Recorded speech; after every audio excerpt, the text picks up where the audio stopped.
ಹುಡುಕಾಟ ಪ್ರಾರಂಭಿಸಿದ್ದು within 2 hours ಒಳಗಡೆನೆ ಸೌಜನ್ಯ ಸಿಗ್ತಾಳೆ. ಆದ್ರೆ ಶವ ಆಗಿ ಅವಳ ಕೈಗಳನ್ನ ಅವಳದೇ ದುಪಟ್ಟ ಅಂಡ್ ID ಕಾರ್ಡ್ ಇಂದ ಮರಕ್ಕೆ ಕಟ್ಟಿರ್ತಾರೆ. And most brutal part is ಅವಳ ಯೋನಿ, ಅವಳ ಏನಿತ್ತು ಅದ್ರ ಒಳಗಡೆ 6 ಇಂಚ್ ಮಣ್ಣು ತುಂಬಿರ್ತಾರೆ. ಓ ಬಿಡಪ್ಪ, ನಮ್ ಪೊಲೀಸ್ ಅವ್ರಿಗೆ ತಮ್ಮ ಡ್ಯೂಟಿ ಮೇಲೆ ಎಷ್ಟೊಂದು ನಿಷ್ಠೆ ಇದೆ, ಒಂದೇ ದಿನದಲ್ಲಿ ಆರೋಪಿನ ಹಿಡಿದ್ಬಿಟ್ರಲ್ಲ ಅಂತ ಪೊಲೀಸ್ ಅವ್ರ ಮೇಲೆ ಫುಲ್ ಒಂಥರ ಹೊಗಳ್ತಾ ಇರ್ತಾರೆ.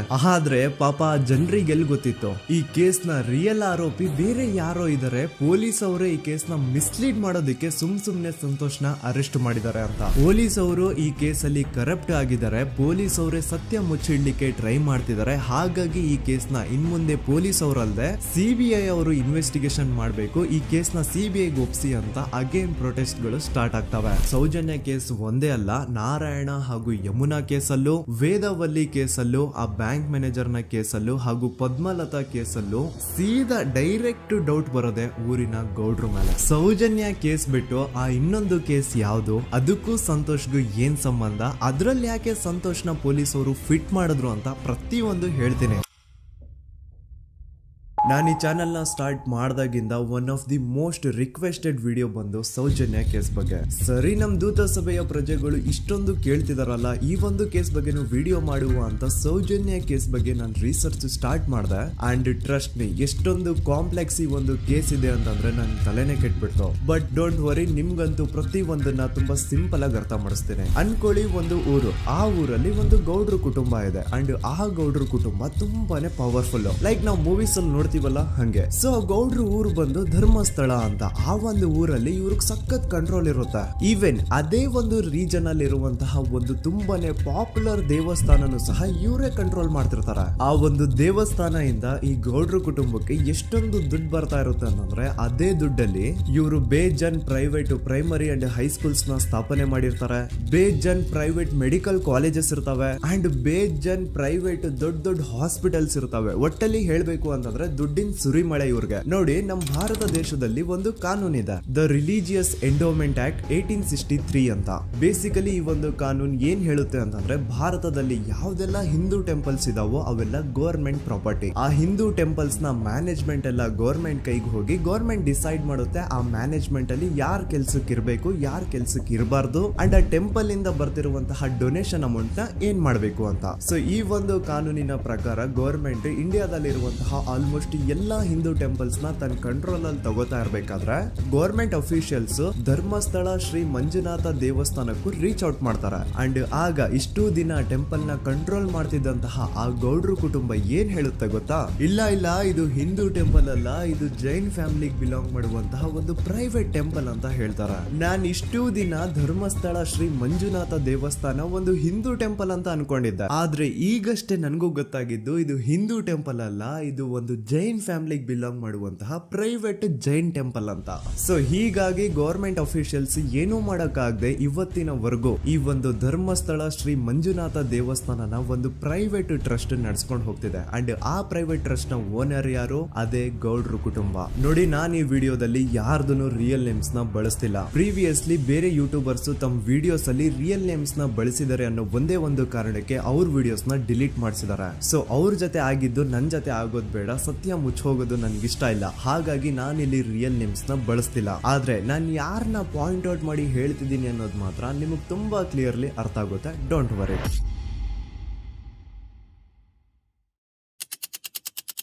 ದಿನಾಂಕ 9/10/2012. A very normal day for everyone except Sowjanya. Dharmasthala ಹತ್ರ ಇರುವಂತಹ ಪಂಗಳ್ ಅನ್ನೋ ಒಂದು ಸಣ್ಣ ಹಳ್ಳಿಗೆ ಬಿಲಾಂಗ್ ಮಾಡುವಂತಹ ಸೌಜನ್ಯ ತುಂಬಾನೇ ಒಳ್ಳೆ ಹುಡುಗಿ. SDM ಕಾಲೇಜ್ ಆಫ್ ಉಜ್ರಿಯಲ್ಲಿ 2nd PUC ಓದ್ತಿದ್ದಂತಹ ಇವಳು ತುಂಬಾನೇ ಬ್ರೈಟ್ ಸ್ಟೂಡೆಂಟ್ ಕೂಡ. ಸೊ ಒಂದು ದಿನ ಅಂದ್ರೆ 9 ಅಕ್ಟೋಬರ್ 2012 ಬೆಳಿಗ್ಗೆ 7:30-8 ಗಂಟೆ ಹಾಗೆ ಆಸ್ ಯೂಶುವಲ್ ತನ್ನ ಕಾಲೇಜ್ ಹೋಗೋದಕ್ಕೆ ರೆಡಿ ಆಗ್ತಿರ್ತಾಳೆ. ಅವತ್ತು ಮಂಗಳವಾರದ ದಿನ ಅಂಡ್ ಅವತ್ತು ಲೋಕಲ್ ಫೆಸ್ಟಿವಲ್ ಬೇರೆ ಇರುತ್ತೆ, ಹೊಸ ಅಕ್ಕಿ ಅಂತ. ಈ ಒಂದು ಲೋಕಲ್ ಫೆಸ್ಟಿವಲ್ ದಿನ ಮನೆ ಒಳಗಡೆ ಏನೇ ಅಡುಗೆ ಮಾಡಿದ್ರು ಹೊಸ ಅಕ್ಕಿನೇ ಬಳಸಬೇಕು. ಸೊ ಹೊಸ ಅಕ್ಕಿ ತಂದು ಬ್ರೇಕ್ಫಾಸ್ಟ್ ನ ರೆಡಿ ಮಾಡೋಷ್ಟ್ರಲ್ಲಿ ಸೌಜನ್ಯ ಅವ್ರ ತಾಯಿ ತುಂಬಾ ಲೇಟ್ ಮಾಡ್ತಾರೆ. ಸೊ ಕಾಲೇಜ್ಗೆ ಲೇಟ್ ಆಗ್ತಿದೆ ಅಂತ ಈ ಸೌಜನ್ಯ ಟಿಫಿನ್ ಸಹ ಮಾಡದೆ ಹಾಗೆ ಹೋಗ್ತಾಳೆ. ಅವಳ ತಲೆಯಲ್ಲಿ ಏನಿತ್ತು ಅಂತಂದ್ರೆ, ಹೆಂಗೋ ಇವತ್ತು ಲೋಕಲ್ ಫೆಸ್ಟಿವಲ್ ಬೇರೆ ಇದೆ, ಹಾಗಾಗಿ ಮೇ ಬಿ ಕಾಲೇಜು ಬೇಗ ಬಿಡ್ಬೋದು, ಸೊ ಮಧ್ಯಾಹ್ನ ಡೈರೆಕ್ಟ್ ಮನೆಗೆ ಬಂದು ಊಟ ಬಿಡುವ ಅಂತ ಅವಳು ಅನ್ಕೊಂಡಿರ್ತಾಳೆ. ಆದ್ರೆ ಕಾಲೇಜ್ ಹೋಗಾದ್ಮೇಲೆ ಗೊತ್ತಾಗುತ್ತೆ ಅವತ್ತು ಅವಳಿಗೆ ಸ್ಪೆಷಲ್ ಕ್ಲಾಸಸ್ ಬೇರೆ ಇದೆ ಅಂತ.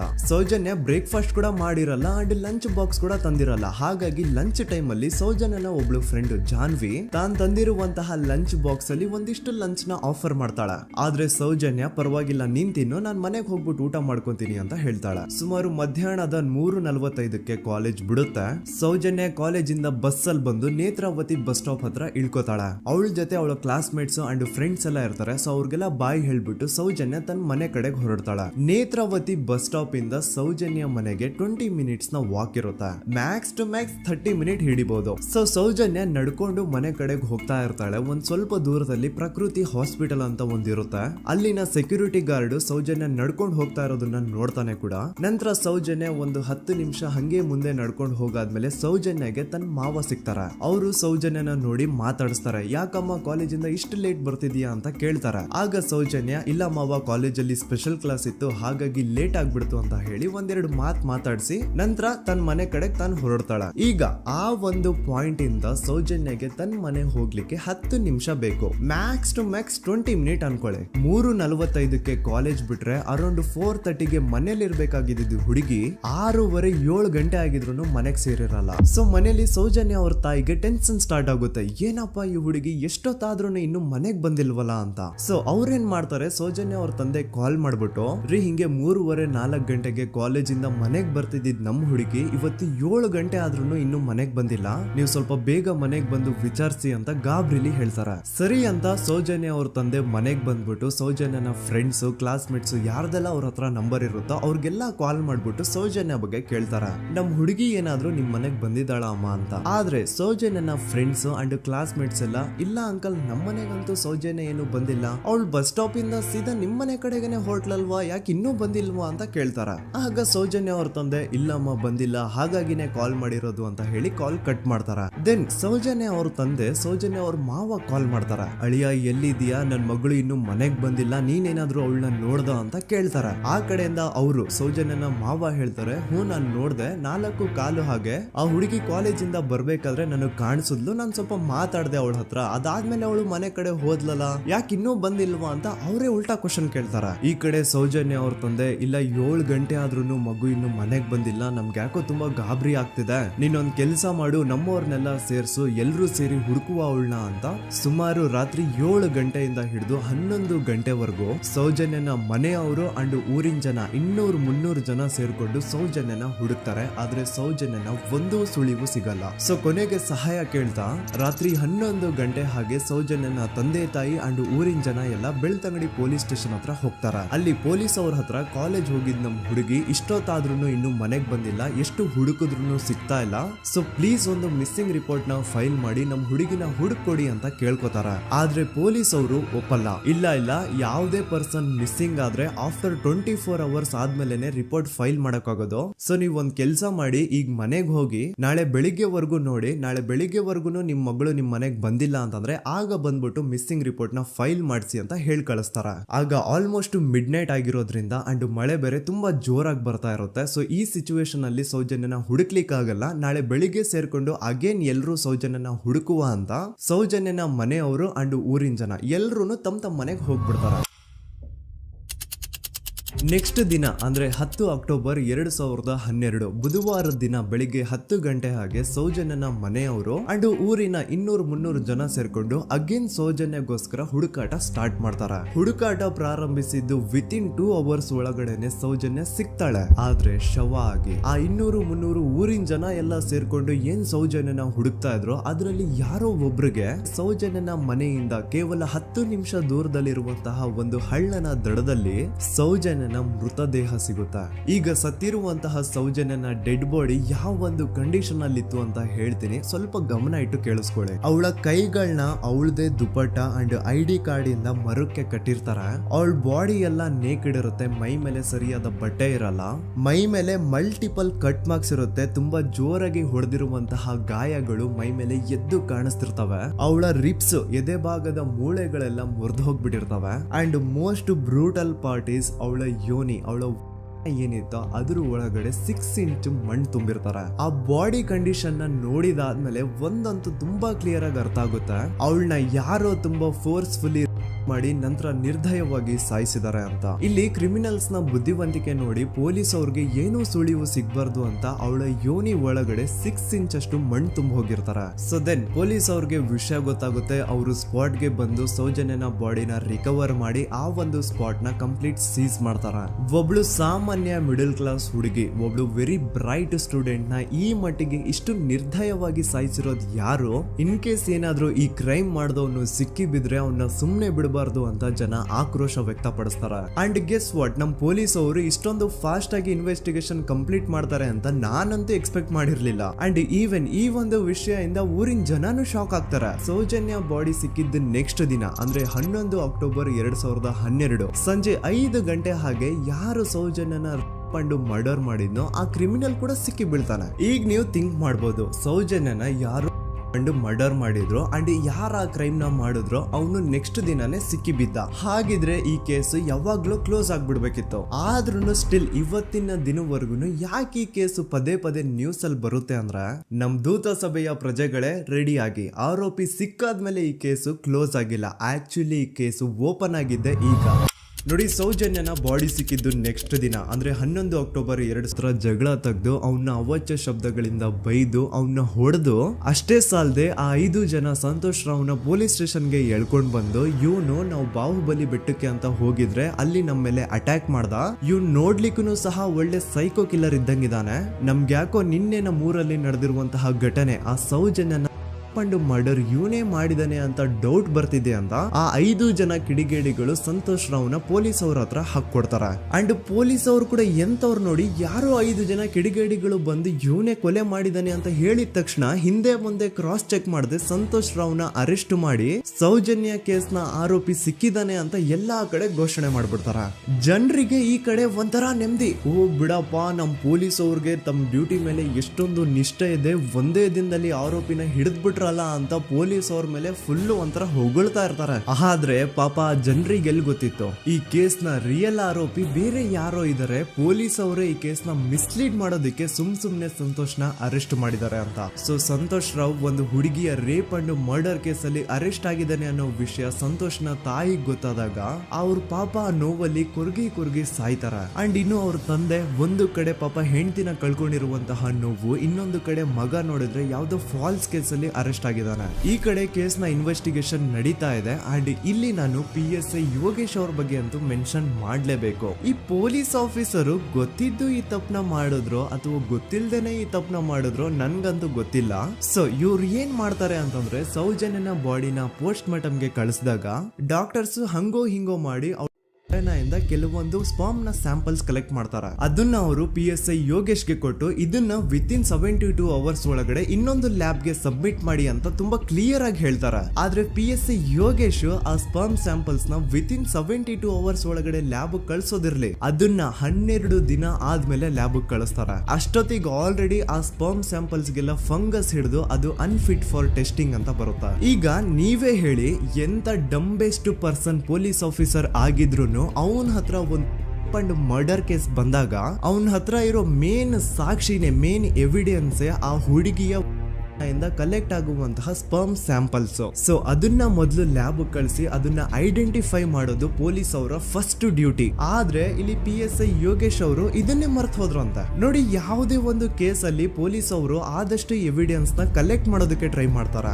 ಆದ್ರೆ ಈ ಒಂದು ಕೇಸ್ ಅಲ್ಲಿ ಮಾತ್ರ ಪೊಲೀಸ್ ಅವರು ಎವಿಡೆನ್ಸ್ ನ ಕಲೆಕ್ಟ್ ಮಾಡೋ ಬದಲಾಗಿ ಎವಿಡೆನ್ಸ್ ನ ಡಿಸ್ಟ್ರಾಯ್ ಮಾಡೋದ್ರಲ್ಲಿ ಮುಂದೆ ಇದ್ರು. ಅಷ್ಟೇ ಅಲ್ಲದೆ ಈ ಪೊಲೀಸ್ ಆಫೀಸರ್ ಸೇರ್ಕೊಂಡು ಸಂತೋಷ್ ರಾವ್ಗೆ ಸೆಲ್ ಅಲ್ಲಿ ಎಂತ ಟಾರ್ಚರ್, ಎಂತ ಹಿಂಸೆ ಕೊಡ್ತಾರೆ ಅಂದ್ರೆ ನೆನ್ಸ್ಕೊಂಡ್ರೆ ಮೈ ಜುಮ್ ಅನ್ನುತ್ತ. ಹೊಡಿಯೋದು, ಕೆಟ್ಟದಾಗ ಬೈಯೋದು ಇದೆಲ್ಲ common. Most brutal parties Santosh ರಾವ್ನ ಪ್ಯಾಂಟ್ ಬಿಚ್ಚಿ ಅವನ ಪ್ರೈವೇಟ್ ಪಾರ್ಟ್ ಮೇಲೆ ಬಿಸಿ ಬಿಸಿ ಕುದೀತಾ ಇರುವಂತಹ ನೀರ್ ಚಲ್ತಾರ. ಈ ಕ್ರೈಮ್ ನೀನೇ ಮಾಡಿದ್ಯಾ ಅಂತ ಒಪ್ಕೋ, ಇಲ್ಲ ಅಂತಂದ್ರೆ ನಿನ್ನ ಸೆಲ್ ಒಳಗಡೆನೆ ಸಾಯಿಸ್ಬಿಡ್ತೀವಿ, ನಿನ್ನ ತಂದೆ ತಾಯಿ ಎಲ್ರು ಸಾಯಿಸ್ಬಿಡ್ತೀವಿ ಅಂತ ಬ್ಲಾಕ್ ಮೇಲ್ ಮಾಡ್ತಾರ. ನೋಡಿ, ಸಂತೋಷ್ ರಾವ್ ಜಾಗದಲ್ಲಿ ನನ್ನಂತ ನಿಮ್ಮಂತ ನಾರ್ಮಲ್ ಪರ್ಸನ್ ಯಾರಾದ್ರೂ ಇದ್ದಿದ್ರೆ ಪೊಲೀಸ್ ಅವರು ಕೊಡ್ತಿರುವಂತಹ ಹಿಂಸೆನ ತಡ್ಕೊಳಕ್ಕಾಗದೆ ಆ ಕ್ರೈಮ್ ಮಾಡಿಲ್ಲ ಅಂದ್ರೂ ಮಾಡಿದೀನಿ ಅಂತ ಒಪ್ಕೊಬಿಡ್ತಾ ಇದ್ವಿ. ಆದ್ರೆ ಸಂತೋಷ್ ರಾವ್ ಮೆಂಟಲಿ ಇಲ್ಲಿರೋದೇ ಅವನ್ಗೆ ಅಡ್ವಾಂಟೇಜ್ ಆಗೋಯ್ತು. ಪೊಲೀಸ್ಗಳು ಸಂತೋಷ್ ರಾವ್ಗೆ ಎಷ್ಟೇ ಹೊಡೆದ್ರು, ಎಷ್ಟೇ ಬೈದ್ರು, ಎಷ್ಟೇ ಬ್ಲಾಕ್ ಮೇಲ್ ಮಾಡಿದ್ರು ಸಂತೋಷ್ ರಾವ್ ಬಾಯಲ್ಲಿ ನಾನ್ ಈ ಕ್ರೈಮ್ ನ ಮಾಡಿಲ್ಲ ಅಂತಾನೆ ಬರುತ್ತೆ ಹೊರತು ಆ ಕ್ರೈಮ್ ನ ಅವನು ಒಪ್ಕೊಳ್ಳೋದೇ ಇಲ್ಲ. ದೆನ್ ಕೋರ್ಟ್ ಟ್ರಯಲ್ಸ್ ಸ್ಟಾರ್ಟ್ ಆಗುತ್ತೆ. ಈ ಕ್ರೈಮ್ ನ ಸಂತೋಷೇ ಮಾಡಿದಾನೆ ಅಂತ ಸೌಜನ್ಯ ಕಡೆಯ ಲಾಯರ್ ವಾದ ಮಾಡ್ತಾನೆ. ಅದಕ್ಕೆ ಆಪೋಸಿಟ್ ಆಗಿ ಸಂತೋಷ್ ರಾವ್ ಕಡೆಯಿಂದ ಒಬ್ರು ಲಾಯರ್ ಇಲ್ಲ ಸಂತೋಷ್ ರಾವ್ ಈ ಕ್ರೈಮ್ ನ ಮಾಡ್ಲಿಕ್ಕೆ ಸಾಧ್ಯನೇ ಇಲ್ಲ ಅಂತ ವಾದ ಮಾಡ್ತಿರ್ತಾರೆ. ಅಂಡ್ ಕೋರ್ಟ್ ಇಂದ ಆಚೆಗಡೆ ಸಂತೋಷ್ ರಾವ್ ನ ಅಗೇನ್ಸ್ಟ್ ಸ್ಟೂಡೆಂಟ್ಸ್ ಪ್ರೊಟೆಸ್ಟ್ ನಡೆಯುತ್ತೆ, ಪಬ್ಲಿಕ್ ಪ್ರೊಟೆಸ್ಟ್ ನಡೆಯುತ್ತೆ. ಅರೆಸ್ಟ್ ಆಗಿರುವಂತಹ ಸಂತೋಷ್ ರಾವ್ಗೆ ಗಲ್ಲಿಗೇರಿಸ್ರಿ ಅಂತ ಅವ್ರು ಡಿಮ್ಯಾಂಡ್ ಮಾಡ್ತಿರ್ತಾರೆ. ಸೊ ಹೀಗೆ ಒಂದು 2-3 ವರ್ಷ ಕಳೆದು ಹೋಗುತ್ತೆ. ನಂತರ ಒಂದು ಕೋರ್ಟ್ ಟ್ರಯಲ್ ಅಲ್ಲಿ ಸಂತೋಷ್ ರಾವ್ ಪರವಾಗಿ ಹೋರಾಡ್ತಿದ್ದಂತಹ ಲಾಯರ್ ಯಾಕೆ ಈ ಕೇಸ್ ಅಲ್ಲಿ ಸಂತೋಷ್ ಆರೋಪಿ ಅಲ್ಲ ಅಂತ ಪ್ರೂವ್ ಮಾಡ್ಲಿಕ್ಕೆ ಕೆಲವೊಂದು ಪಾಯಿಂಟ್ಸ್ ನ ಮುಂದೆ ಇಡ್ತಾರೆ. ಅದೇನಂತಂದ್ರೆ ಮೊದಲನೇದಾಗಿ ಸಂತೋಷ್ ರಾವೇ ಈ ಕ್ರೈಮ್ ನ ಮಾಡಿದಾನೆ ಅಂತ ಒಬ್ರುನು ಒಂದೂನು ಐ ವಿಟ್ನೆಸ್ ಇರಲ್ಲ. ಇನ್ನೊಂದೇನು ಅಂತಂದ್ರೆ ಯಾವೊಂದು ಕಂಡೀಷನ್ ಅಲ್ಲಿ, ಯಾವೊಂದು ಬ್ರೂಟಲ್ ಕಂಡೀಷನ್ ಅಲ್ಲಿ ಸೌಜನ್ಯನ ಬಾಡಿ ಸಿಕ್ಕಿತ್ತೋ ಅದನ್ನ ಗಮನದಲ್ಲಿಟ್ಕೊಂಡು ಸ್ವಲ್ಪ ಪ್ರಾಕ್ಟಿಕಲ್ ಆಗಿ ಥಿಂಕ್ ಮಾಡಿದ್ರೆ ಆ ಒಂದು ಭೀಕರ ಕ್ರೈಮ್ ನ ಒಬ್ನೇ ಮಾಡ್ಲಿಕ್ಕೆ ಸಾಧ್ಯನೇ ಇಲ್ಲ. ಇನ್ನೊಂದು ಪಾಯಿಂಟ್ ಏನು ಅಂತಂದ್ರೆ ಸೌಜನ್ಯನ ಇಂದ ಪೊಲೀಸ್ ಅವ್ರಿಗೆ ಯಾವುದೇ ಸ್ಪರ್ಮ್ ಸ್ಯಾಂಪಲ್ ಸಿಗ್ಬಾರ್ದು ಅಂತ 6 ಇಂಚು ಅಷ್ಟು ಮಣ್ಣು ಹಾಕಿರ್ತಾರ. ಸೊ ಈಗ ನೀವೇ ಹೇಳಿ, ಮೆಂಟಲಿ ಇಲ್ಲಿರುವಂತಹ ಪರ್ಸನ್ಗೆ ಇಷ್ಟೊಂದು ಬುದ್ಧಿವಂತಿಕೆ ಇರುತ್ತಾ ಅನ್ಕೊಳ್ಳಿ. ಅಷ್ಟೊಂದು ಬುದ್ಧಿವಂತಿಕೆ ಅವ್ನಿಗಿದ್ರೂನು ಆ ಕ್ರೈಮ್ ಮಾಡಾದ್ಮೇಲೆ ಅವನ ಆ ಊರಿಂದ ಓಡ್ ಹೋಗ್ಬೋದಾಗಿತ್ತು. ಆದ್ರೆ ಮತ್ತ್ಯಾಕೆ ಅವನು ಅದೇ ಊರಲ್ಲೇ ಇರ್ತಾನೆ. ಅಂಡ್ ಸೌಜನ್ಯ ಕೊನೆಯದಾಗಿ ಪ್ರಕೃತಿ ಹಾಸ್ಪಿಟಲ್ ಮುಂದ್ಗಡೆಯಿಂದ ನಡ್ಕೊಂಡು ಹೋಗ್ತಾ ಇರ್ಬೇಕಾದ್ರೆ ಆ ಪ್ರಕೃತಿ ಹಾಸ್ಪಿಟಲ್ ನ ಸೆಕ್ಯೂರಿಟಿ ಗಾರ್ಡ್ ನೋಡ್ತಾನೆ. ಅಂಡ್ ಪ್ರಕೃತಿ ಹಾಸ್ಪಿಟಲ್ ನ ಆಚೆಗಡೆ CCTV ಕ್ಯಾಮರಾನು ಇರುತ್ತೆ. ಸಡನ್ಲಿ ಆ CCTV ಫುಟೇಜ್ ಕೂಡ ಕಾಣೆ ಆಗ್ಬಿಡುತ್ತಾ. ಇನ್ನೊಂದೇನು ಅಂತಂದ್ರೆ ಸೌಜನ್ಯನ ಮರ್ಡರ್ ಆಗಿದ್ದು ನೆಕ್ಸ್ಟ್ ದಿನಾನೇ ಪೊಲೀಸ್ ಅವರು ಆರೋಪಿನ ಹಿಡಿದ್ರು. ಸೊ ಹಾಗಿದ್ದಾಗ ಆ ಕಲೆಕ್ಟ್ ಮಾಡಿರುವಂತಹ ಸ್ಪರ್ಮ್ ಸ್ಯಾಂಪಲ್ಸ್ ನ ಲ್ಯಾಬ್ ಗೆ ಕಳಿಸಿ ಇವನೇ ಆರೋಪಿ ಅಂತ ಕನ್ಫರ್ಮ್ ಮಾಡೋ ಬದಲಾಗಿ ಯಾಕೆ ಪೊಲೀಸ್ ಅವರು ಆ ಸ್ಪರ್ಮ್ ಸ್ಯಾಂಪಲ್ಸ್ ನ ತಮ್ಮ ಹತ್ರನೇ ಇಟ್ಕೊಂಡು 12 ದಿನವರೆಗೂ ಅದಕ್ಕೆ ಫಂಗಸ್ ಹಿಡಿಯೋವರೆಗೂ ಕಾದು ಆಮೇಲೆ ಅದನ್ನ ಲ್ಯಾಬ್ ಕಳಿಸಿದ್ರು. ಅಂಡ್ ಮೇನ್ ಇಂಪಾರ್ಟೆಂಟ್ ಆಗಿ ಸಂತೋಷ್ ರಾವ್ಗೆ ಒಂದು ಗುಪ್ತ ರೋಗ ಇರುತ್ತೆ, ಅದೇ ಫಿಮೋಸಿಸ್ ಅಂತ. ಈ ಕಾಯಿಲೆ ಏನು ಅಂತ ನಾನು ಈ ವಿಡಿಯೋದಲ್ಲಿ ಡೀಟೇಲ್ಡ್ ಆಗಿ ಎಕ್ಸ್ಪ್ಲೈನ್ ಮಾಡ್ಲಿಕ್ಕೆ ಆಗಲ್ಲ. ಜಸ್ಟ್ ತಿಳ್ಕೊಳ್ಳಿ, ಈ ಒಂದು ಕಾಯಿಲೆ ಇರೋರು ಇಂಟಿಮಸಿ ಮಾಡ್ಲಿಕ್ಕೆ ಆಗಲ್ಲ. ಇನ್ ಕೇಸ್ ಮಾಡಿದ್ರು ಅವರು ಸುಖ ಅಲ್ಲ ನರಕ ಕಾಣ್ತಾರ. ಸೊ ಇಷ್ಟೆಲ್ಲ ವ್ಯಾಲಿಡ್ ಪಾಯಿಂಟ್ಸ್, ಇಷ್ಟೆಲ್ಲ ಫ್ಯಾಕ್ಟ್ಸ್ ಕಣ್ ಮುಂದೆ ಇರಬೇಕಾದ್ರೆ ಸ್ಟಿಲ್ ಪೊಲೀಸ್ ಅವರು ಯಾಕೆ ಈ ಕ್ರೈಮ್ ನ ಸಂತೋಷ್ ರಾವೇ ಮಾಡಿದಾನೆ ಅಂತ ಇವನ್ ಹಿಂದೆ ಬಿದ್ದಿದ್ದಾರೆ.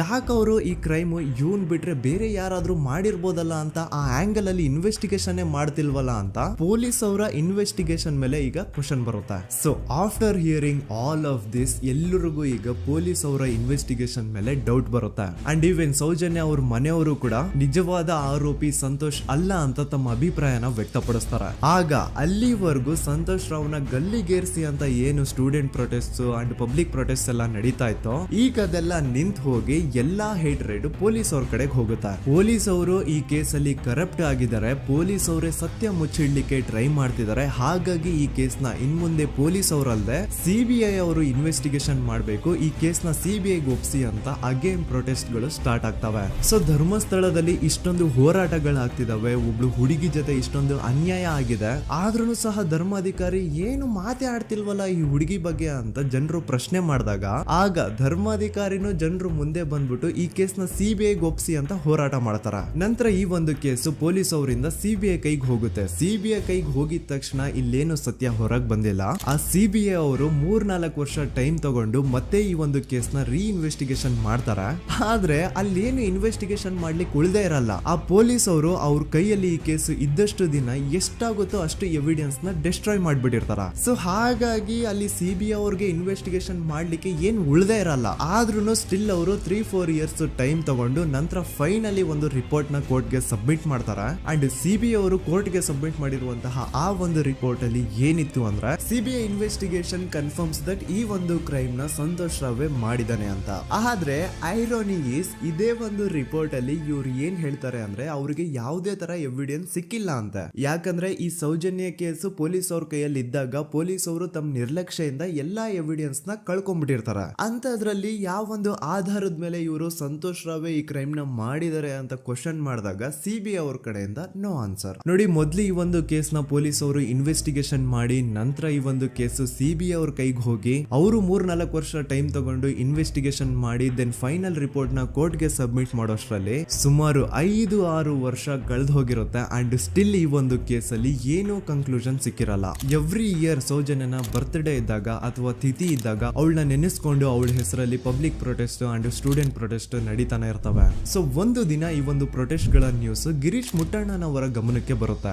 ಯಾರು ಈ ಗಿರೀಶ್ ಮುಟ್ಟಣ್ಣನವರ ಅಂದ್ರೆ ಇವರು very honest X police man. ನೀವು ನಂಬಲ್ಲ, ಇವ್ರು ಪೊಲೀಸ್ ಆಫೀಸರ್ ಇದ್ದಾಗ ಪಬ್ಲಿಕ್ ಅಲ್ಲಿ ಒಬ್ಬ MLA ಹೊಡೆದಿರ್ತಾರ. ಅಷ್ಟೇ ಅಲ್ಲ, ಪೊಲೀಸ್ ಡಿಪಾರ್ಟ್ಮೆಂಟ್ ಅಲ್ಲಿ ಕರಪ್ಷನ್ ಇದೆ, ಕರಪ್ಷನ್ ಇದ್ದಿದ್ ಕಡೆ ನಾನ್ ಇರಲ್ಲ ಅಂತ ಹೇಳ್ಬಿಟ್ಟು ತಮ್ಮ ಪೊಲೀಸ್ ಡ್ಯೂಟಿನ ಬಿಟ್ಬಿಟ್ಟು ಈಗ ಸಮಾಜದಲ್ಲಿ ಏನೇ ಅನ್ಯಾಯ ಆಗಿದ್ರು ಅದ್ರ ಅಗೇನ್ಸ್ಟ್ ವಾಯ್ಸ್ ರೈಸ್ ಮಾಡ್ತಿದಾರ. ಸೊ ಈ ಗಿರೀಶ್ ಮುಟ್ಟಣ್ಣನವರಿಗೆ ಸೌಜನ್ಯ ಕೇಸ್ ಬಗ್ಗೆ ಗೊತ್ತಾದಾಗ ಅವ್ರಿಗೆ ಈ ಕೇಸು ತುಂಬಾನೇ ಕಾಡುತ್ತೆ. ಅಲ್ಲ, ಇಷ್ಟೊಂದು ವರ್ಷಗಳಾಗೋಯ್ತು ಆ ಹುಡುಗಿ ಜೊತೆ ಅನ್ಯಾಯ ಆಗಿ, ಸ್ಟಿಲ್ ಈ ಒಂದು ಕೇಸ್ ನ ಕನ್ಕ್ಲೂಷನ್ ಸಿಕ್ತಿಲ್ವಲ್ಲ, ಏನ್ ನಡೀತಿದೆ ಧರ್ಮಸ್ಥಳದಲ್ಲಿ ಅರ್ಥ ಆಗ್ತಿಲ್ವಲ್ಲ ಅಂತ ಈ ಗಿರೀಶ್ ಅವರು ತಮ್ಮ ಹಳೆ ಪೊಲೀಸ್ ಕಾಂಟ್ಯಾಕ್ಟ್ಸ್ ನ ಯೂಸ್ ಮಾಡ್ಕೊಂಡು ಆ ಸೌಜನ್ಯ ಕೇಸ್ ಫೈಲ್ ನ ಒಂದು ಕಾಪಿನ ತಮ್ಮ ಹತ್ರ ತರಿಸ್ಕೋತಾರ. ಆ ಒಂದು ಕೇಸ್ ಫೈಲ್ ಅಲ್ಲಿ ಸೌಜನ್ಯ ಬಗ್ಗೆ ಅಷ್ಟೇ ಅಲ್ಲದೆ ಸಂತೋಷ್ ರಾವ್ ಬಗ್ಗೆನೂ ಇನ್ಫಾರ್ಮೇಶನ್ ಇರುತ್ತೆ. ಅಂಡ್ ಗಿರೀಶ್ ಅವರು ಸಂತೋಷ್ ಬಗ್ಗೆ ಇರುವಂತಹ ಇನ್ಫಾರ್ಮೇಶನ್ ನೋಡ್ತಾ ಇರ್ಬೇಕಾದ್ರೆ ಅವರು ಒಂದು ವಿಷಯನ ನೋಟಿಸ್ ಮಾಡ್ತಾರ. ಅದೇನಂತಂದ್ರೆ ಪೊಲೀಸ್ ಅವರು ಸಂತೋಷ್ ರಾವ್ನ ಬರೀ ಸೌಜನ್ಯ ಕೇಸಲ್ಲಿ ಒಂದೇ ಫಿಟ್ ಮಾಡಿರಲ್ಲ, ಸೌಜನ್ಯ ಸಾಯೋಕ್ಕಿಂತ 20 ದಿನ ಹಿಂದೆ ಧರ್ಮಸ್ಥಳದಲ್ಲೇ ನಡೆದಿರುವಂತಹ ಒಂದು ಕ್ರೈಮ್ ಅಲ್ಲಿನೂ ಸಹ ಸಂತೋಷ್ ರಾವೇ ಆರೋಪಿ ಅಂತ ಮೆನ್ಷನ್ ಮಾಡಿರ್ತಾರ. ಸೊ ಸೌಜನ್ಯ ಕೇಸ್ ಬಿಟ್ಟು ಆ ಇನ್ನೊಂದು ಕೇಸ್ ಯಾವುದು, ಅದಕ್ಕೂ ಸಂತೋಷ್ಗೂ ಏನ್ ಸಂಬಂಧ, ಅದ್ರಲ್ಲಿ ಯಾಕೆ ಸಂತೋಷ್ನ ಪೊಲೀಸ್ ಅವರು ಫಿಟ್ ಮಾಡಿದ್ರು ಅಂತ ಪ್ರತಿಯೊಂದು ಹೇಳ್ತೀನಿ. ಆದ್ರೆ ನಾನಿಲ್ಲಿ ಯಾರ್ದೂನು ರಿಯಲ್ ನೇಮ್ಸ್ ನ ಬಳಸಲ್ಲ, ಯಾಕಂದ್ರೆ ಮುಂದೆ ಕೇಸಲ್ಲಿ ತುಂಬಾ ದೊಡ್ಡ ಪವರ್ಫುಲ್ ವ್ಯಕ್ತಿಗಳ ಹೆಸರುಗಳು ಬರ್ತವೆ ಅಂಡ್ ನನ್ ವಿಡಿಯೋ ಯೂಟ್ಯೂಬ್ ಇಂದ ಡಿಲೀಟ್ ಆಗೋದು ನನ್ಗೆ ಇಷ್ಟ ಇಲ್ಲ. ಹಾಗಾಗಿ ನಾನಿಲ್ಲಿ ಯಾರ್ದೂನು ರಿಯಲ್ ನೇಮ್ಸ್ ನ ಬಳಸ್ತಿಲ್ಲ. ಬಟ್ ಯಾರ ಬಗ್ಗೆ ಹೇಳ್ತಿದ್ದೀನಿ ಅಂತ ಒಂದ್ ಸ್ವಲ್ಪ ನೀವೇ ಅರ್ಥ ಮಾಡ್ಕೊಳ್ಳಿ. ನೋಡಿ, ಧರ್ಮಸ್ಥಳದಲ್ಲಿ ಮಾಫಿಯಾ ಕೈಂಡ್ ಆಫ್ ನಡೆಸ್ತಿರುವಂತಹ ಒಂದು ವೆರಿ ಪವರ್ಫುಲ್ ಗೌಡ್ರು ಕುಟುಂಬ ಇದೆ. ಇವ್ರ ಹತ್ರ ಬೇಜನ್ ಆಸ್ತಿ, ಬೇಜನ್ ದುಡ್ಡು, ಬೇಜನ್ ಪವರ್, ಬೇಜನ್ ಇನ್ಫ್ಲೂಯೆನ್ಸ್ ಎಲ್ಲಾನು ಇದೆ. ಆ ಊರಲ್ಲಿ ಈ ಗೌಡ್ರು ಕುಟುಂಬದ್ದು ಎಷ್ಟೊಂದು ಕಂಟ್ರೋಲ್ ಇದೆ ಅಂತಂದ್ರೆ ಅವ್ರನ್ನ ಎದುರು ಹಾಕೊಳ್ಳೋರೆ ಯಾರು ಇಲ್ಲ. ಅಂಡ್ ಈ ಒಂದು ಗೌಡ್ರು ಕುಟುಂಬ ಒಂದು ಪ್ರೈವೇಟ್ ಟ್ರಸ್ಟ್ ಹೆಸರಲ್ಲಿ ಒಂದು ವೆರಿ ಪಾಪ್ಯುಲರ್ ದೇವಸ್ಥಾನನ ಸುಮಾರು ವರ್ಷಗಳಿಂದ ತಲೆ ಮಾರುಗಳಿಂದನೂ ನಡ್ಸ್ಕೊಂಡ್ ಬಂದಿರ್ತಾರ. ಅದೇ ಒಂದು ದೇವಸ್ಥಾನದಲ್ಲಿ 60 ವರ್ಷ ವಯಸ್ಸಾಗಿರುವಂತಹ ನಾರಾಯಣ ಅನ್ನೋ ಒಬ್ಬ ವ್ಯಕ್ತಿ ಮಾವುತನಾಗಿ ಕೆಲಸ ಮಾಡ್ತಿರ್ತಾನೆ. ನಾರಾಯಣ ಅವ್ರ ತಂದೆನೂ ಅದೇ ದೇವಸ್ಥಾನದಲ್ಲಿ ಮಾವುತಾಗಿ ಕೆಲಸ ಮಾಡ್ತಾ ಇದ್ರು, ಅವ್ರ ತಂದೆನೂ ಅದೇ ದೇವಸ್ಥಾನದಲ್ಲಿ ಮಾವುತಾಗಿ ಕೆಲಸ ಮಾಡ್ತಾ ಇದ್ರು. ಸೊ ಹೀಗೆ ತಲೆ ಮಾರುಗಳಿಂದ ಮಾವುತಾಗಿನೇ ನಾರಾಯಣನ ಕುಟುಂಬ ಆ ಒಂದು ದೇವಸ್ಥಾನದಲ್ಲಿ ಕೆಲಸ ಮಾಡ್ತಾ ಇರುತ್ತೆ. ಸೊ ಒಮ್ಮೆ ತುಂಬಾ ವರ್ಷಗಳ ಹಿಂದೆ ನಾರಾಯಣ ಅವ್ರ ತಂದೆ ಆ ದೇವಸ್ಥಾನದಲ್ಲಿ ಮಾವುತಾಗಿ ಕೆಲಸ ಮಾಡ್ತಾ ಇರ್ಬೇಕಾದ್ರೆ ಆಗಿನ ದೇವಸ್ಥಾನದ ಧರ್ಮಾಧಿಕಾರಿ ಆ ಮಾವುತನ ಕೆಲಸದ ಮೇಲೆ ಇರುವಂತಹ ನಿಷ್ಠೆ, ಅವನ ನಿಯತ್ತು ಅಂಡ್ ತಲೆಮಾರುಗಳಿಂದ ಅವರು ದೇವಸ್ಥಾನಕ್ಕೆ ಸಲ್ಲಿಸ್ತಿರುವಂತಹ ಸೇವೆನ ಮೆಚ್ಚಿ ಆ ಧರ್ಮಾಧಿಕಾರಿ ಆ ನಾರಾಯಣ ಅವ್ರ ತಂದೆ ಆ ಮಾವುತನಿಗೆ ಒಂದು ಜಮೀನ ಕೊಡ್ತಾರೆ ಆಸ್ ಎ ಗಿಫ್ಟ್ ಆಗಿ. ಸೊ ಈಗ ಫ್ಲಾಶ್ ಬ್ಯಾಕ್ ಇಂದ ಒಂದ್ ಸ್ವಲ್ಪ ಮುಂದೆ ಬರುವ 2010-11ರಲ್ಲಿ ಯಾವೊಂದು ಜಮೀನ ಆಗಿನ ಧರ್ಮಾಧಿಕಾರಿ ನಾರಾಯಣ ಅವ್ರ ತಂದೆಗೆ ಆಸ್ ಎ ಗಿಫ್ಟ್ ಆಗಿ ಕೊಟ್ಟಿದ್ರು, ಈಗ ನಾರಾಯಣ ಅವ್ರ ತಂದೆ ಸತ್ ಹೋಗಿ ಆ ಒಂದು ಜಮೀನು ನಾರಾಯಣ ಹೆಸರಿಗೆ ಆಗಿರುತ್ತೆ. ಅಂಡ್ ಆಗಷ್ಟೇ ಗೊತ್ತಾಗುತ್ತೆ ಆ ಜಮೀನ ವೆರಿ ಆಪೋಸಿಟ್ ಒಂದು ದೊಡ್ಡ ಹೈವೇ ಬರ್ತಿದೆ ಅಂಡ್ ಅದರಿಂದ ಜಮೀನ ರೇಟು 10 ಪಟ್ಟು ಜಾಸ್ತಿ ಆಗುತ್ತೆ ಅಂತ. ಸೊ ಈ ವಿಷಯ ಗೊತ್ತಾಗಿ ನೋಡಿ, ದಾನ ಮಾಡದಂತಹ ಧರ್ಮಾಧಿಕಾರಿ ಅಂತೂ ಸತ್ ಹೋದ್ರು, ಆದ್ರೆ ಅವ್ರ ಮುಂದಿನ ಪೀಳಿಗೆ ಅವ್ರಿಗೆ ಈ ಜಮೀನ್ ಮೇಲೆ ಕಣ್ಬಿದ್ದು ನಾರಾಯಣ ಅವ್ರ ಹತ್ರ ಆ ಜಾಗನ ವಾಪಸ್ ಕೇಳ್ತಾರ. ಆದ್ರೆ ನಾರಾಯಣ ಕೊಡಲ್ಲ. ಇಲ್ಲ, ನಾನ್ ಯಾಕೆ ಕೊಡ್ಲಿ, ನಮ್ ತಂದೆಯಿಂದ ಸಿಕ್ಕಿರುವಂತಹ ಜಮೀನ್ ಇದು, ನಮ್ ತಂದೆಯ ಕೊನೆ ಗುರುತು ಇದು ನನ್ನ ಹತ್ರ ಇರೋದು, ಸೊ ಇದನ್ನ ನಾನು ಯಾವುದೇ ಕಾರಣಕ್ಕೂ ಬಿಟ್ಕೊಡಲ್ಲ ಅಂತ ಆ ಗೌಡ್ರು ಕುಟುಂಬನ ನಾರಾಯಣ ಎದುರು ಹಾಕೋತಾರ. ಆಗ ಗೌಡ್ರು ಕುಟುಂಬದವ್ರಿಗೆ ಕೋಪ ಬಂದು ಅವ್ರೇನ್ ಮಾಡ್ತಾರೆ ಅಂದ್ರೆ ನಾರಾಯಣ ಮನೆಗೆ ನೀರಿನ ಸಪ್ಲೈ ಇರುತ್ತಲ್ವಾ ಅದನ್ನ ಬಂದ್ ಮಾಡ್ತಾರ, ಎಲೆಕ್ಟ್ರಿಸಿಟಿ ಸಪ್ಲೈನು ಕಟ್ ಆಫ್ ಮಾಡ್ತಾರ, ಊರಲ್ಲಿರುವಂತಹ ಎಲ್ಲಾ ಚರಂಡಿಗಳನ್ನ ಕ್ಲೀನ್ ಮಾಡಿ ಆ ಕಸ ಏನಿರುತ್ತೋ ಅದನ್ನ ತಂದು ನಾರಾಯಣ ಮನೆ ಮುಂದೆ ಹಾಕ್ತಾರ. ಇಷ್ಟೇ ಅಲ್ಲ, ನಾರಾಯಣ ಅವ್ರ ಹೆಂಡತಿ ಮಕ್ಕಳು ಎಲ್ಲಾದ್ರೂ ಆಚೆ ಹೋಗ್ತಾ ಬರ್ತಾ ಇದ್ರೆ ಅವ್ರನ್ನ ಕೆಟ್ಟದಾಗ ಬೈಯೋದು, ಹೊಡ್ಕೊಳ್ಳೋದು, ಬಡ್ಕೊಳ್ಳೋದೆಲ್ಲ ಮಾಡ್ತಿರ್ತಾರ. ಇಷ್ಟೆಲ್ಲ ಆಗ್ತಾ ಇದ್ರು ಸ್ಟಿಲ್ ನಾರಾಯಣ ಮಾತ್ರ ಆ ಜಾಗನ ಬಿಟ್ಕೊಡಲ್ಲ. ಆ ಜಾಗದಗೋಸ್ಕರ ನೀನ್ ಬೇಕಿದ್ರೆ ಇದನ್ನೆಲ್ಲ ಸಹಿಸ್ಕೊಂಡಿರಪ್ಪ, ನಮ್ ಕೈಲಂತೂ ಆಗಲ್ಲ ಅಂತ ನಾರಾಯಣನ ಹೆಂಡತಿ ಮಕ್ಕಳು ಅವನ್ನ ಬಿಟ್ಟು ಬೇರೆ ಊರಿಗೆ ಹೋಗ್ಬಿಡ್ತಾರ. ಈಗ ಮನೆಯಲ್ಲಿ ನಾರಾಯಣ ಅಂಡ್ 45 ವರ್ಷ ವಯಸ್ಸಿರುವಂತಹ ನಾರಾಯಣ ಅವ್ರ ತಂಗಿ ಯಮುನಾ ಅವ್ರು ಮಾತ್ರ ಇಬ್ರೇ ಇರ್ತಾ ಇದ್ರು. ಸೊ ಒಂದೊಳ್ಳೆ ಅವಕಾಶ ನೋಡ್ಕೊಂಡು 21 ಸೆಪ್ಟೆಂಬರ್ 2012 ಮನೆಯಲ್ಲಿ ನಾರಾಯಣ ಹಾಗೂ ಯಮುನಾ ಇರ್ಬೇಕಾದ್ರೆ ಯಾರೋ ಮನೆ ಒಳಗಡೆ ನುಗ್ಗಿ ನಾರಾಯಣನ್ಗೆ ಹೊಡೆದು ಯಮುನಾಗೂ ಸಹ ಹೊಡೆದು ನಂತರ ಅವಳ ಮಾಡಿ ದೆನ್ ನಾರಾಯಣ ಹಾಗೂ ಯಮುನನ ತಲೆನ ಒಂದು ರುಬ್ಬಗುಂಡಿಂದ ಚಚ್ಚಿ ಸಾಯಿಸ್ಬಿಡ್ತಾರ. ಈ ಕೊಲೆ ಆಗಿದ್ದು ಕಳ್ಳತನಗೋಸ್ಕರ ಅಂತ ಪೊಲೀಸ್ ಅವರು ತಮ್ಮ ರಿಪೋರ್ಟ್ ಅಲ್ಲಿ ಬರೀತಾರ. ಆದ್ರೆ ಪಾಯಿಂಟ್ ಏನ್ ಗೊತ್ತಾ, ಆ ಮನೇಲಿ ಒಂದ್ ಸ್ವಲ್ಪನೂ ಹಣ ಆಗ್ಲಿ ಅಥವಾ ಬಂಗಾರ ಆಗ್ಲಿ ಕಳ್ಳತನ ಆಗಿರಲ್ಲ. ಕಳ್ಳತನ ಆಗಿರೋದು ಕೇವಲ ಆ ಮೇನ್ ರೋಡ್ ಅಲ್ಲಿ ಇದ್ದಂತಹ ಪ್ರಾಪರ್ಟಿ ಪೇಪರ್ಸ್. ಎಂತ ಕೋಇನ್ಸಿಡೆನ್ಸ್ ನೋಡಿ, ಯಾವ ಒಂದು ಜಮೀನಿನ ಪತ್ರ ನಾರಾಯಣ ಮನೆಯಿಂದ ಕಳ್ಳತನ ಆಗಿದ್ವೋ ಅದೇ ಒಂದು ಜಮೀನಲ್ಲಿ 10 ವರ್ಷ ಆದ ನಂತರ ಒಂದು ದೊಡ್ಡ ಹೋಟೆಲ್ ಸ್ಥಾಪನೆ ಆಗುತ್ತೆ ಅಂಡ್ ಆ ಹೋಟೆಲ್ ನ ಇನಾಗ್ರೇಷನ್ ಗೆ ಚಿಕ್ಕ ಗೌಡ್ರು ಬರ್ತಾರ. ಸೊ ಈಗೇನು ನಾರಾಯಣ ಹಾಗೂ ಯಮುನನ ಕೊಲೆ ಆಗಿದ್ಯೋ ಇದಾಗಿದ್ದು 20 ದಿನ ಆದ್ಮೇಲೆ ಸೌಜನ್ಯ ಜೊತೆ ಅಂತ ನಿರ್ದಯ ಘಟನೆ ಆಗಿದ್ದು. ಸೊ ಪೊಲೀಸ್ ಅವರು ಸೌಜನ್ಯ ಕೇಸಲ್ಲಿ ಸಂತೋಷ್ ರಾವ್ನ ಫಿಟ್ ಮಾಡೋದಲ್ದೆ ಈ ಒಂದು ನಾರಾಯಣ ಹಾಗೂ ಯಮುನಾ ಕೇಸಲ್ಲೂ ಸಹ ಸಂತೋಷ್ ರಾವ್ನೆ ಫಿಟ್ ಮಾಡಿರ್ತಾರ. ಇಲ್ಲಿ ಡೇಟ್ಸ್ ನ ಸ್ವಲ್ಪ ನೆನ್ಪಿಟ್ಕೊಳ್ಳಿ. ನಾರಾಯಣ ಹಾಗೂ ಯಮುನನ ಕೊಲೆ ಆಗಿದ್ದು 21 ಸೆಪ್ಟೆಂಬರ್ 2012 ಅಂಡ್ ಸಂತೋಷ್ ರಾವ್ ಧರ್ಮಸ್ಥಳಕ್ಕೆ ಬಂದಿದ್ದು 9 ಅಕ್ಟೋಬರ್ 2012, 20 ದಿನ ಆದ್ಮೇಲೆ. ಸೊ ನಾರಾಯಣ ಹಾಗೂ ಯಮುನನ ಕೊಲೆ ಆದಾಗ ಊರಲ್ಲೇ ಇಲ್ದೆ ಎಲ್ಲೋ ಶೃಂಗೇರಿಯಲ್ಲಿ ಯಾವುದೋ ಒಂದು ಹೋಟೆಲ್ ಅಲ್ಲಿ ಕೆಲಸ ಮಾಡ್ತಿದ್ದಂತಹ ಸಂತೋಷ್ ರಾವ್ ಹೇಗೆ ಈ ಒಂದು ಕೇಸಲ್ಲಿ ಆರೋಪಿ ಆಗ್ತಾನೆ? ಸೊ ಇದೇ ಒಂದು ಪಾಯಿಂಟ್ ನ ನೋಟಿಸ್ ಮಾಡಿ ಗಿರೀಶ್ ಮುಟ್ಟಣ್ಣನವರು ಧರ್ಮಸ್ಥಳಕ್ಕೆ ಬಂದು ಸಂತೋಷ್ ನ ಲಾಯರ್ ಜೊತೆ ಡಿಸ್ಕಸ್ ಮಾಡ್ತಾರ. ದೆನ್ ಫೈನಲಿ ಏನೋ ತಪ್ಪು ಮಾಡದೆ ಸುಳ್ಳು ಆರೋಪಗಳಿಂದ ಕರಪ್ಟ್ ಪೊಲೀಸ್ ಆಫೀಸರ್ಸ್ ನ ಮಿಸ್ಲೀಡಿಂಗ್ ಇನ್ವೆಸ್ಟಿಗೇಷನ್ ಇಂದ ಸಂತೋಷ್ ರಾವ್ ತನ್ನ ಜೀವನದ 8-10 ವರ್ಷನ ಜೈಲಲ್ಲಿ ಕಳೆದು ಫೈನಲಿ ರಿಲೀಸ್ ಆಗ್ತಾನೆ. ಒಂಥರ ಈ ಕೇಸಿಂದ ಸಂತೋಷ್ ರಾವ್ನ ಇಡೀ ಲೈಫ್ ಸ್ಪಾಯ್ಲ್ ಆಗೋಯ್ತು. ಈಗ ಸಂತೋಷ್ ರಾವ್ ರಿಯಲ್ ಆರೋಪಿ ಅಲ್ಲ ಅಂತ ಕೋರ್ಟ್ ಅಲ್ಲಿ ಪ್ರೂವ್ ಆಯ್ತು. ಹಾಗಿದ್ರೆ ರಿಯಲ್ ಆರೋಪಿ ಯಾರು? ಪೊಲೀಸ್ ಅವರು ಯಾಕೆ ಈ ಕೇಸಲ್ಲಿ ಇಷ್ಟೊಂದು ಅನ್ಫೇರ್ ಇನ್ವೆಸ್ಟಿಗೇಷನ್ ಮಾಡಿದ್ರು? ಯಾರ ರಿಯಲ್ ಹೆಸರನ್ನ ಮುಚ್ಚಿಡ್ಲಿಕ್ಕೆ ಪೊಲೀಸ್ ಆಫೀಸರ್ಸ್ ಈ ಒಂದು ಕೇಸಲ್ಲಿ ಸಂತೋಷ್ ರಾವ್ನ ಸಿಗ್ಹಾಕ್ಸಿದ್ರು? ಇದೆಲ್ಲ ಥಿಂಕ್ ಮಾಡ್ತಾ ಹೋದ್ರೆ ನೋಡಿ, ಆ ಊರಲ್ಲಿ ಆ ಪೊಲೀಸ್ ಆಫೀಸರ್ಸ್ಗೆ ಲಂಚ ಕೊಡೋಷ್ಟು, ಒಂದು ಪೊಲೀಸ್ ಇನ್ವೆಸ್ಟಿಗೇಷನ್ ನ ಸ್ಟಾಪ್ ಮಾಡೋಷ್ಟು ಅಥವಾ ಇನ್ವೆಸ್ಟಿಗೇಷನ್ ನ ಮಿಸ್ಲೀಡ್ ಮಾಡೋಷ್ಟು ಇನ್ಫ್ಲುಯೆನ್ಸ್ ಆಗ್ಲಿ, ಪವರ್ ಆಗ್ಲಿ ಅಥವಾ ಮನಿ ಆಗ್ಲಿ ಊರಿನ ಗೌಡ್ರು ಹತ್ರ ಮಾತ್ರ ಇದ್ದಿದ್ದು. ಸೊ ಈಗ ಸಂಶಯದ ಮುಳ್ಳು ಗೌಡ್ರು ಕಡೆ ತಿರುಗುತ್ತಾ. ನೋಡಿ, ಪೊಲೀಸ್ ಅವರು ಸುಮ್ನೆ ಸಂತೋಷ್ ರಾವ್ನ ನಾರಾಯಣ ಹಾಗೂ ಯಮುನಾ ಕೇಸಲ್ಲಿ ಫಿಟ್ ಮಾಡಿದ್ರು. ಈಗ ಆ ಒಂದು ಕೊಲೆ ಪ್ರಕರಣಕ್ಕೂ ಸಂತೋಷ್ ರಾವ್ಗೂ ಏನು ಸಂಬಂಧನೇ ಇರಲಿಲ್ಲ. ಹಂಗೆ ಥಿಂಕ್ ಮಾಡಿ, ನಾರಾಯಣ ಸತ್ರೆ ಅಥವಾ ಅವನ ತಂಗಿ ಯಮುನಾ ಸತ್ರೆ ಯಾರಿಗ ಅಡ್ವಾಂಟೇಜ್ ಆಗುತ್ತೆ? ಊರಿನ ಗೌಡ್ರಿಗೆ, ಯಾಕಂದ್ರೆ ಅವ್ರಿಗೆ ಜಮೀನ್ ಸಿಗುತ್ತಾ. ಸೊ ಈಗ ನಾರಾಯಣ ಹಾಗೂ ಯಮುನಾ ಕೇಸಲ್ಲಿ ಸಂತೋಷ್ ರಾವ್ ಆರೋಪಿ ಅಲ್ಲ ಅಂತ ಪ್ರೂವ್ ಆದ್ಮೇಲೆ ಹಾಗಿದ್ರೆ ಆ ಕೊಲೆ ಮಾಡಿದವ್ರು ಯಾರು ಅಂತ ಹಾಗೆ ಥಿಂಕ್ ಮಾಡಿದ್ರೆ ಗಿರೀಶ್ ಮುಟ್ಟಣ್ಣನವರಿಗೆ ಆ ಊರಿನ ಗೌಡ್ರ ಮೇಲೆ ಡೌಟ್ ಬರುತ್ತಾ. ಅದೇ ಒಂದು ಡೌಟ್ ಅಲ್ಲಿ ಗಿರೀಶ್ ಮುಟ್ಟಣ್ಣನವರು ಮಹೇಶ್ ತಿಮ್ರೊಡ್ಡಿ ಅಂತ ಇನ್ನೊಬ್ರ ಜೊತೆ ಸೇರ್ಕೊಂಡು ಈ ಹಿಂದೆ ಆ ಒಂದು ಊರಲ್ಲಿ ಆ ಧರ್ಮಸ್ಥಳದಲ್ಲಿ ಈ ಊರಿನ ಗೌಡ್ರು ಯಾವ್ದಾವ್ದೆಲ್ಲ ಕ್ರೈಮ್ಗಳು ಮಾಡಿದಾರೆ ಅಂತ ಊರಿನ ಜನರಿಂದ ತಿಳ್ಕೊತಾರ. ನಂತರ ಆ ಊರಿನ ಜನ ಯಾವ್ದಾವ್ದೆಲ್ಲ ಮ್ಯಾಟರ್ಸ್ ಹೇಳಿದ್ರು ಆ ಕೇಸ್ ಫೈಲ್ಸ್ ನೆಲ್ಲ ತಿರುಗಿಸಿ ಮುರುಗಿಸಿ ನೋಡಿದಾಗ ನೀವು ನಂಬಲ್ಲ, ಸೌಜನ್ಯ ಕೇಸ್ ಏನೇನು ಅಲ್ಲ, ಅದಕ್ಕಿಂತ ಭೀಕರ ಕೊಲೆಗಳು ಧರ್ಮಸ್ಥಳದಲ್ಲಿ ಆಗಿವೆ ಅಂಡ್ ಎಲ್ಲಾ ಕೊಲೆಗಳ ಹಿಂದೆ ಗೌಡ್ರು ಕುಟುಂಬದ ಕೈ ಇದೆ ಅಂತ ಎದ್ದು ಕಾಣಿಸುತ್ತೆ. 1977 ವೇದಾವಲ್ಲಿ ಕೇಸ್. ಧರ್ಮಸ್ಥಳ ಹತ್ತಿರ SDM ಪ್ರೈಮರಿ ಅಂಡ್ ಹೈಸ್ಕೂಲ್ ಅಂತ ಒಂದು ಸ್ಕೂಲ್ ಇರುತ್ತೆ ಅಂಡ್ ಈ ಒಂದು ಪ್ರೈವೇಟ್ ಸ್ಕೂಲ್ ಬೇರೆ ಯಾರ್ದು ಅಲ್ಲ, ಆ ಗೌಡ್ರು ಕುಟುಂಬದ. ಈ ಸ್ಕೂಲ್ ಅಲ್ಲಿ 1977 ಅಲ್ಲಿ ವೇದಾವಲ್ಲಿ ಅಂತ ಒಬ್ರು ಟೀಚರ್ ವರ್ಕ್ ಮಾಡ್ತಿರ್ತಾರ. ವೇದಾವಲ್ಲಿ ಆ ಟೀಚರ್ ಜಾಬ್ಗೆ ತುಂಬಾನೇ ಓವರ್ ಕ್ವಾಲಿಫೈಡ್. ಅವರ ಕ್ವಾಲಿಫಿಕೇಶನ್ಸ್ ನ ಗಮನದಲ್ಲಿ ಇಟ್ಕೊಂಡ್ರೆ ಅವ್ರಿಗೆ HM ಅಥವಾ ಪ್ರಿನ್ಸಿಪಲ್ ನ ಪೋಸ್ಟ್ ಸಿಗ್ಬೇಕು. ಆದ್ರೂ ಸಹ ವೇದಾವಲ್ಲಿ ಆಸ್ ಎ ಟೀಚರ್ ಆಗಿನೇ ಕೆಲಸ ಮಾಡ್ಕೊಂಡು ಹೋಗ್ತಿರ್ತಾರ. ಒಮ್ಮೆ ಏನಾಗುತ್ತೆ, ಸ್ಕೂಲ್ ಅಲ್ಲಿ ಪ್ರಿನ್ಸಿಪಲ್ ನ ಪೋಸ್ಟ್ ಖಾಲಿ ಆಗುತ್ತೆ ಅಂಡ್ ಆ ಒಂದು ಪೋಸ್ಟ್ ಗೆ ಎಲ್ರು ಏನ್ ಅನ್ಕೊಳ್ತಾರೆ, ವೇದಾವಲ್ಲಿನೇ ಸೆಲೆಕ್ಟ್ ಮಾಡೋದು ಅಂತ. ಆದ್ರೆ ವೇದಾವಲ್ಲಿಯ ಕ್ಯಾಸ್ಟ್ ಬೇರೆ ಇದೆ ಅನ್ನೋ ಒಂದೇ ಒಂದು ಕಾರಣಕ್ಕೆ ಆ ಪ್ರಿನ್ಸಿಪಲ್ ನ ಪೋಸ್ಟ್ ವೇದಾವಲ್ಲಿಗೆ ಸಿಗದೆ ಬೇರೆ ಯಾರನ್ನೋ ತಂದು ಕೂರಿಸ್ಬಿಟ್ಟಿರ್ತಾರ. ಇದರಿಂದ ಟೀಚರ್ ವೇದಾವಲ್ಲಿಗೆ ತುಂಬಾ ಕೋಪ ಬಂದು ಅವ್ರ ಸ್ಕೂಲ್ ಮುಂದೆ ಪ್ರೊಟೆಸ್ಟ್ ಮಾಡೋದ್ ಸ್ಟಾರ್ಟ್ ಮಾಡ್ತಾರ ಅಂಡ್ ಈ ವಿಷಯ ಸ್ಕೂಲ್ ನ ಓನರ್ಸ್ ಗೆ ಇಷ್ಟ ಆಗಲ್ಲ. ಸೊ ಅವರು ಆ ಕೋಪನ ಹಾಗೆ ಮನ್ಸಲ್ಲಿ ಇಟ್ಕೊಂಡಿರ್ತಾರ.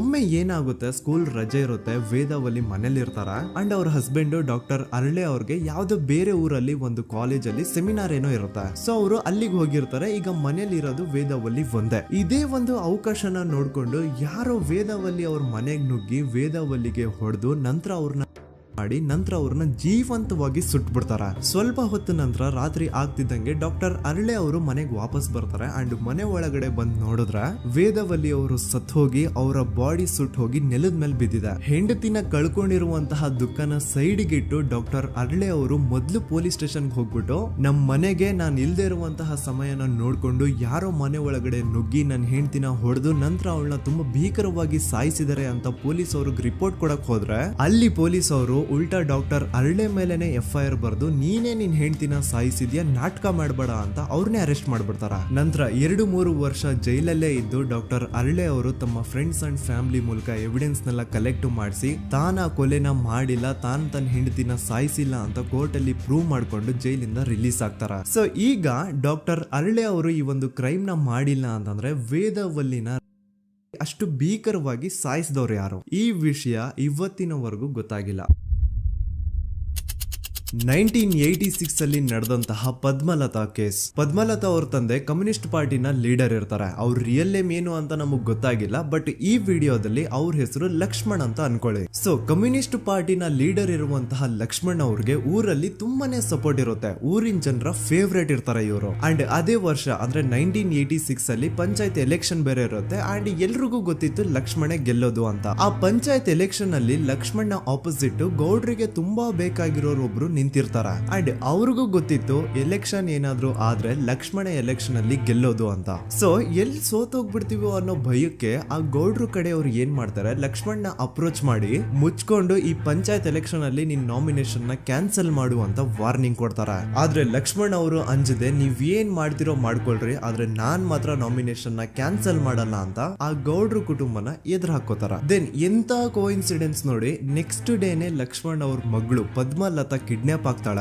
ಸುಮಾರು 56 ದಿನ ಅವಳನ್ನ ಯಾರೋ ಕಿಡ್ನಾಪ್ ಮಾಡ್ತಾರೆ ಅಂಡ್ ಆ 56 ದಿನ ಡೈಲಿ ಅವಳನ್ನ ಶೋಷಣೆ ಕೂಡ ಮಾಡ್ತಾರೆ. ನಂತರ 56 ದಿನ ಆದ್ಮೇಲೆ ಪದ್ಮಲತನ ಬಾಡಿ ನೇತ್ರಾವತಿ ನದಿಲಿ ತೇಲ್ತಾ ಸಿಗುತ್ತಾ. ಆಸ್ ಎಕ್ಸ್ಪೆಕ್ಟೆಡ್ ಈ ಕೇಸಲ್ಲೂ ಪೊಲೀಸ್ ಅವ್ರ ಕಡೆಯಿಂದ ಪ್ರಾಪರ್ ಇನ್ವೆಸ್ಟಿಗೇಷನ್ ಆಗಲ್ಲ ಅಂಡ್ ಯಾರ್ ಪದ್ಮಲತನ ಕಿಡ್ನಾಪ್ ಮಾಡಿದ್ರು, ಯಾರು ಅವಳನ್ನ 15 ದಿನವರೆಗೂ ಶೋಷಣೆ ಮಾಡಿ ನಂತರ ಅವಳನ್ನ ಅಷ್ಟು ಭೀಕರವಾಗಿ ಸಾಯಿಸಿದ್ರು ಅಂತ ಇವತ್ತಿನ ದಿನದವರೆಗೂ ಗೊತ್ತಾಗಿಲ್ಲ.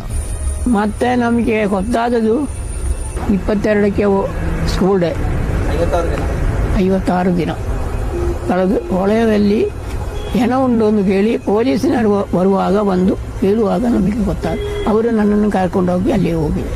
ಇನ್ನೊಂದು ಲಾಸ್ಟ್ ಕೇಸ್ ಇದೆ, ಇದು ಅರ್ಲಿ 2000 ಅಲ್ಲಿ ನಡೆದಿರೋದು. ಇವ್ರದ್ದು ಅಷ್ಟಾಗಿ ಡೀಟೇಲ್ಸ್ ನಾನು ಹೇಳಲ್ಲ, ಜಸ್ಟ್ ಮೇಲ್ ಹೇಳ್ತೇನೆ. 2000 ಇಸ್ವಿಯಲ್ಲಿ ಧರ್ಮಸ್ಥಳದಲ್ಲಿ 2 ಫಿನಾನ್ಸ್ ಬ್ಯಾಂಕ್ ಇರ್ತಾವೆ. ಒಂದು ಅಗೇನ್ ರಿಯಲ್ ನೇಮ್ ತಗೊಳ್ಳೋದು ಬೇಡ, ಲೈಕ್ ಜಸ್ಟ್ ಸಹಕಾರ ಗ್ರಾಮೀಣ ಬ್ಯಾಂಕ್ ಅನ್ಕೊಳ್ಳಿ. ಅಂಡ್ ಇನ್ನೊಂದು ಬಂದ್ಬಿಟ್ಟು SDM ಫೈನಾನ್ಸ್ ಪ್ರೈವೇಟ್ ಲಿಮಿಟೆಡ್. ಈ SDM ಫೈನಾನ್ಸ್ ಪ್ರೈವೇಟ್ ಲಿಮಿಟೆಡ್ ಬಂದು ಗೌಡ್ರು ಕುಟುಂಬ ಅವ್ರಿಗೆ ಸೇರಿದ್ದು. ಆ ಕಡೆ ಇವ್ರ ಆಪೋಸಿಟ್ ಏನದು ಗ್ರಾಮೀಣ ಬ್ಯಾಂಕ್ ಇತ್ತು, ಅದರಲ್ಲಿ ಒಬ್ಬ ಮ್ಯಾನೇಜರು ಬಡವ್ರಿಗೆ ಸಹಾಯ ಆಗ್ಲಿ ರೈತರಿಗೆ ಸಹಾಯ ಆಗ್ಲಿ ಅಂತ ತುಂಬಾ ಕಡಿಮೆ ಬಡ್ಡಿಗೆ ಲೋನ್ ಕೊಡ್ತಿರ್ತಾನೆ. ಇದರಿಂದಾಗಿ ಧರ್ಮಸ್ಥಳದಲ್ಲಿ ಆಲ್ಮೋಸ್ಟ್ ಎಲ್ಲಾ ಕಸ್ಟಮರ್ಸ್ ಆ ಗ್ರಾಮೀಣ ಬ್ಯಾಂಕ್ ಕಡೆಗೆ ಹೋಗ್ತಿರ್ತಾರ, SDM ಫೈನಾನ್ಸ್ ಪ್ರೈವೇಟ್ ಲಿಮಿಟೆಡ್ ಕಡೆಗೆ ಯಾರು ಬರ್ತಿರಲ್ಲ. ಇದರಿಂದ ಗೌಡ್ರಿಗೆ ಲಾಸ್ ಆಗ್ತಿರುತ್ತಾ. ಸೊ ಅವ್ರೇನ್ ಮಾಡ್ತಾರೆ, ಆ ಗ್ರಾಮೀಣ ಬ್ಯಾಂಕ್ ನ ಮ್ಯಾನೇಜರ್ ಏನಿದ್ನೋ ಅವನ್ಗೆ ಒಂದು ಸ್ವೀಟ್ ವಾರ್ನಿಂಗ್ ಕೊಡ್ತಾರ, ಮುಚ್ಕೊಂಡು ಇನ್ಮೇಲೆಯಿಂದ ನಿನ್ ಲೋನ್ಸ್ ಕೊಡೋದನ್ನ ನಿಲ್ಸ್ಬಿಡು, ಇನ್ ಕೇಸ್ ಲೋನ್ ಕೊಟ್ರು ನಾವ್ ಯಾವ ಇಂಟ್ರೆಸ್ಟ್ ರೇಟ್ ಗೆ ಲೋನ್ ನ ಕೊಡ್ತಾ ಇದೀವೋ ಅದೇ ರೇಟ್ ಗೆ ನೀನು ಕೊಡುವ ಅಂತ ಫೋರ್ಸ್ ಮಾಡ್ತಾರ. ಆದ್ರೆ ಆ ಗ್ರಾಮೀಣ ಬ್ಯಾಂಕ್ ನ ಮ್ಯಾನೇಜರ್ ಇದ್ಯಾವುದನ್ನು ಕಿವಿಗೆ ಹಾಕೊಳ್ಳಾರ್ದೆ ಅವನ್ ಕೆಲಸ ಅವ್ನ್ ಮಾಡ್ಕೊಂಡು ಹೋಗ್ತಾನ.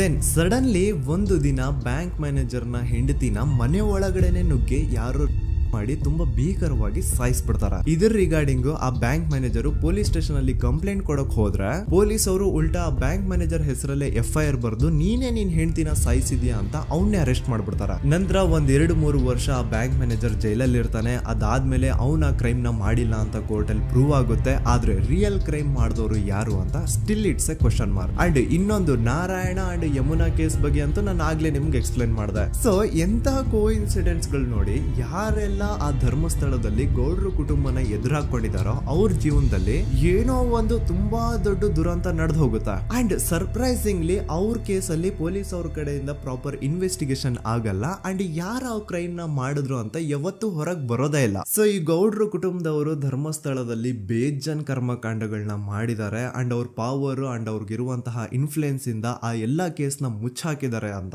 ಮಹೇಶ್ ಹಾಗೂ ಗಿರೀಶ್ ಮುಟ್ಟಣ್ಣನವರ ಹೇಳಿಕೆ ಆಗಿದೆ. ಸೊ ಗೌಡ್ರು ಫ್ಯಾಮಿಲಿನ ಟ್ರ್ಯಾಕ್ ರೆಕಾರ್ಡ್ ನೋಡಿದ್ರೆ ಧರ್ಮಸ್ಥಳದಲ್ಲಿ ಒಂದು ಹುಡುಗಿನ ರೇಪ್ ಅಂಡ್ ಮರ್ಡರ್ ಮಾಡಿ ದೆನ್ ಪೊಲೀಸ್ ಅವ್ರಿಗೆ ಲಂಚ ಕೊಟ್ಟು ಇನ್ವೆಸ್ಟಿಗೇಷನ್ ನ ಮಿಸ್ಲೀಡ್ ಮಾಡೋಷ್ಟು ಪಾವರ್ ಇನ್ಫ್ಲೂಯೆನ್ಸ್ ಈ ಗೌಡ್ರು ಕುಟುಂಬಕ್ಕೆ ಮಾತ್ರ ಇರೋದು. ಈಗ ಸಂತೋಷ್ ರಾವ್ ಅಂತೂ ಸೌಜನ್ಯ ಕೇಸಲ್ಲಿ ಆರೋಪಿ ಅಲ್ಲ ಅಂತ ಪ್ರೂವ್ ಆಯ್ತು. ಹಾಗಿದ್ರೆ ರಿಯಲ್ ಆರೋಪಿ ಯಾರು? ನೆನಪು ಮಾಡ್ಕೊಳ್ಳಿ, 11 ಅಕ್ಟೋಬರ್ 2012 ಸಂಜೆ 5 ಗಂಟೆ ಹಾಗೆ ಬಾಹುಬಲಿ ಬೆಟ್ಟದಲ್ಲಿ ಸಂತೋಷ್ ರಾವ್ ತನ್ನ ಪಾಡಿಗೆ ತಾನು ಸೀನರೀಸ್ ನ ಎಂಜಾಯ್ ಮಾಡ್ಕೊಂಡು ಸುಮ್ನೆ ಕೂತಿರ್ಬೇಕಾದ್ರೆ ಅವನ ಹತ್ರ 5 ಜನ ಕಿಡಿಗೇಡಿಗಳು ಬಂದು ಜಗಳ ತೆಗಿತಾರ. ಆ 5 ಜನ ಕಿಡಿಗೇಡಿಗಳು ಯಾರು ಅಂತ ನಾನು ಇಲ್ಲಿವರೆಗೂ ನಿಮ್ಗೆ ಹೇಳಿಲ್ಲ. ಸೊ ಅವರು ಬೇರೆ ಯಾರು ಅಲ್ಲ, ಚಿಕ್ಕ ಗೌಡ್ರು ಮಗ ನಿಶಾಂತ್ ಜೈನ್ ನ ವೆರಿ ಕ್ಲೋಸ್ ಫ್ರೆಂಡ್ಸ್. ಅವ್ರು ದಣಿ ಮಾಡಿರುವಂತಹ ಕ್ರೈಮ್ ಅಲ್ಲಿ ಬೇರೆ ಯಾರನ್ನಾದ್ರೂ ಸಿಗಿಸ್ಬೇಕಲ್ಲ ಅಂತ ಇವ್ರು ಬಕ್ರ ಹುಡುಕ್ತಾ ಇರ್ಬೇಕಾದ್ರೆ ಆಗ ಇವ್ರಿಗೆ ಸಿಗೋದೆ ಸಂತೋಷ್ ರಾವ್. ಅಗೇನ್ ಇನ್ನೊಂದು ಎಂತ ಕೋಇನ್ಸಿಡೆನ್ಸ್ ನೋಡಿ, ಸಂತೋಷ್ ರಾವ್ ಸೌಜನ್ಯ ಕೇಸಲ್ಲಿ ಅರೆಸ್ಟ್ ಆದ ನಂತರ ಚಿಕ್ಕ ಗೌಡ್ರು ಮಗ ನಿಶಾಂತ್ ಜೈನ್ ದೇಶನೇ ಬಿಟ್ಟು ಹೋಗ್ಬಿಡ್ತಾನೆ. ಈ ಕೇಸಲ್ಲಿ ಚಿಕ್ಕ ಗೌಡ್ರು ಮಗ ಇನ್ವಾಲ್ವ್ಮೆಂಟ್ ಇದೆ ಅಂತ ಯಾರಿಗೂ ಡೌಟೇ ಬರ್ತಾ ಇರ್ಲಿಲ್ಲ. ಡೌಟ್ ಯಾವಾಗ ಬಂತು ಅಂದ್ರೆ ಆ 5 ಜನ ಕಿಡಿಗೇಡಿಗಳು ಯಾರು ಸಂತೋಷ್ನ ಈ ಒಂದು ಕೇಸಲ್ಲಿ ಸಿಗಾಕ್ಸಿದ್ರು ಆ 5 ಜನರಲ್ಲಿ ಒಬ್ಬ ರವಿ ಪೂಜಾರಿ ಅಂತಾನು ಇರ್ತಾನೆ.